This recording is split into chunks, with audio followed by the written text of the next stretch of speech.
बर्तन तो साफ हो सका है। खाली रोटी बना दी छूते खाए हम। करेला नहीं खे, परवल नहीं खे। अरे काहे ना करेला भूल लो? परोला तो आ जाएगा जी।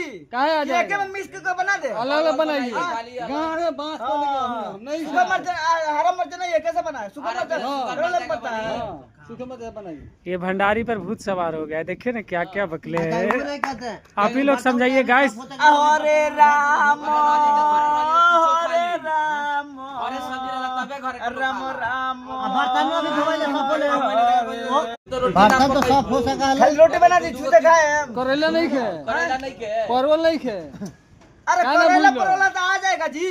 काहे आ ये के जाएगा? में मिक्स करके बना दे। अलग अलग बनाइए। गाँव में बांस को लेके हम नहीं सूखा खाएंगे। मिर्च हरा मिर्च नहीं ये कैसे बना है? सूखा मिर्च करेला में पड़ता है। हाँ, सूखे मत बनाइए। ये भंडारी पर भूत सवार हो गया है। देखिए ना क्या क्या बकले वो हैं। नहीं कहते हैं। आप ही लोग समझाइए गाइस। हरे राम हरे राम राम राम। बर्तन में भी